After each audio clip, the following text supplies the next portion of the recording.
Marcus Washington had exactly 17 minutes to deliver 6 lunches, pick up his daughter from daycare, and make it to her parent-teacher conference.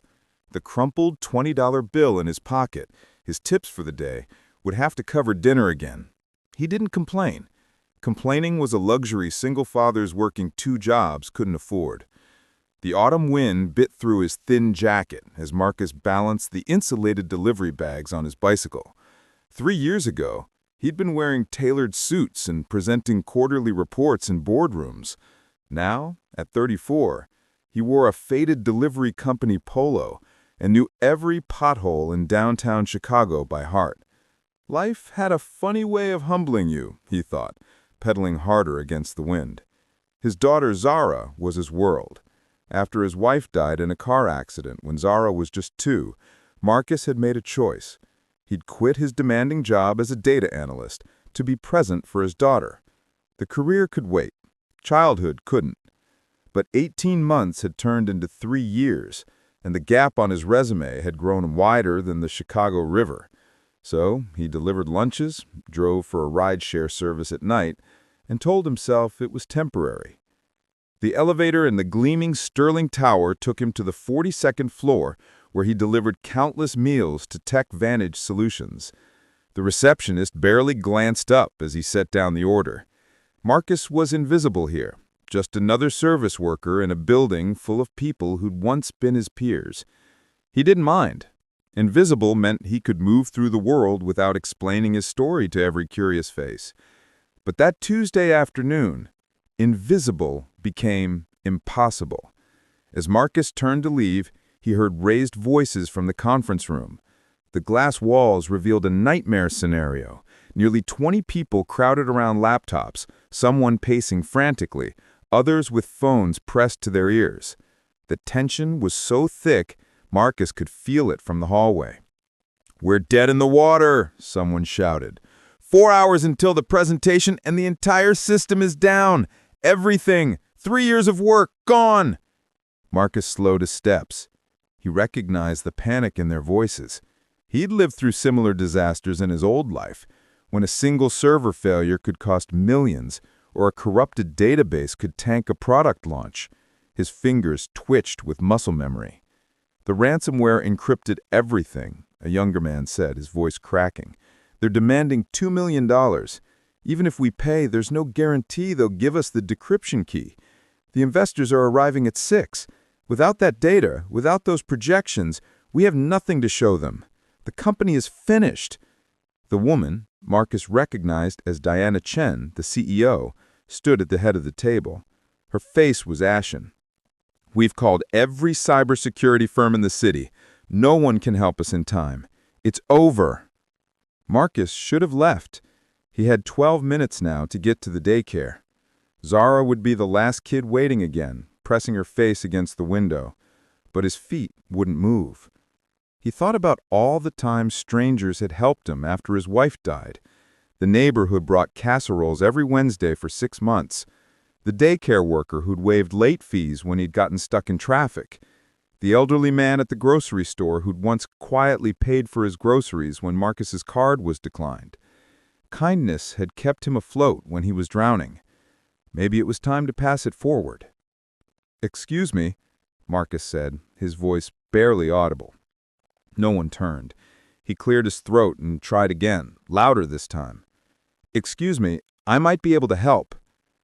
20 pairs of eyes turned toward him like he'd grown a second head. The lunch delivery guy offering to solve their $1 million crisis. I'm sorry, but we don't have time for—" someone started. "I used to work in data recovery and cybersecurity," Marcus interrupted, his heart pounding. "Before I started delivering food, I specialized in ransomware and encrypted systems. I can't promise anything, but if you give me access, I might be able to recover your data without paying the ransom." Diana Chen studied him with sharp, assessing eyes. She could see her doing the calculation every desperate person does. What did she have to lose? "What's your name?" she asked. "Marcus Washington." "Marcus, if you're wasting our time—" "I'm not, but I need to make a phone call first." His voice trembled. "My daughter's daycare closes in 10 minutes, and I'm supposed to pick her up." The room fell silent. Marcus watched Diana's expression shift, saw the moment she recognized him not as a delivery person, but as a human being with a life as complex as her own. "Someone get him a phone," Diana said quietly, "and someone else, please go pick up his daughter. We'll take care of it. Where's the daycare?" 20 minutes later, Marcus was hunched over a laptop, his fingers flying across the keyboard like he'd never stopped. The muscle memory came roaring back, years of expertise flooding through his fingertips. He dove into the system's architecture, tracing the ransomware's digital fingerprints, looking for the weakness every attack inevitably had.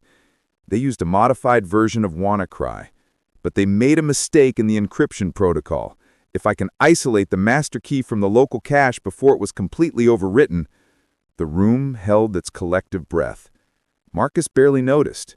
He was in the zone, that beautiful flow state where time disappears and there's only the problem and the solution dancing just out of reach.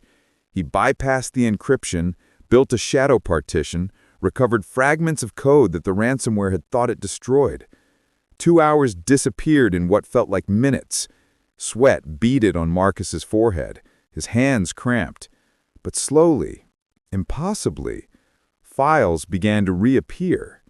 First a trickle, then a flood. "Oh my God," someone whispered. "He's doing it." At 5:47 p.m., 13 minutes before the investors were scheduled to arrive, he hit enter one final time. The entire system blazed to life. 3 years of data completely restored. The conference room erupted in cheers. People were crying, hugging, laughing with the giddy relief of those who just stepped back from the edge of a disaster. Diana Chen stood frozen, staring at the screens like she'd witnessed a miracle. "How did you—" she started, then stopped. "Marcus, you just saved this company. You saved 200 jobs, including mine. I don't know how to thank you." Marcus rubbed his eyes, exhaustion crashing over him. "I'm just glad I could help. Now, if you'll excuse me, I need to get to my daughter. She's probably terrified being picked up by strangers." "Wait." Diana's voice was firm. "Please wait." Zara was in the lobby being entertained by Diana's assistant with a smartphone and what looked like half the snacks from the break room. When she saw Marcus, she launched herself into his arms. "Daddy, the nice lady said you were being a superhero." Marcus held her tight, breathing in the apple scent of her shampoo. "Just helping some people, baby girl." "Are you okay?" "I'm great. Look, they have a fish tank." Diana approached, and Marcus saw she'd been crying. "Marcus, I need to know something. Why did you help us? You could have just walked away. You had every reason to walk away." Marcus looked down at Zara, then back at Diana. 3 years ago, when my wife died, I was drowning. People I didn't know kept throwing me life preservers. They didn't have to. They just did because that's what humans do for each other. Or what we should do anyway." He shrugged. "I saw people who needed help. I could help. It was that simple." "It's not simple," Diana said softly. "It's extraordinary. And I'm not letting you leave here without discussing your future. That is, if you're interested in using those skills in a more formal capacity." 3 months later, Marcus walked into TechVantage Solutions as their new chief security officer. The salary was more than he'd made at his old job. The hours were flexible enough that he never missed another daycare pickup. And Zara had a college fund that would let her become whatever she dreamed of being. But the real change wasn't the money or the title. It was the company-wide initiative Marcus had proposed and Diana had enthusiastically approved, a program that hired talented people from unconventional backgrounds, people who'd taken detours and faced hardships, people who might deliver your lunch, but could also save your company if you bothered to see them as more than their uniform. On his first official day, Marcus kept the old delivery company polo in his dresser drawer, not as a reminder of hard times, but as a reminder that every person you meet is carrying skills and stories you can't see, that kindness costs nothing, but pays dividends you can't measure.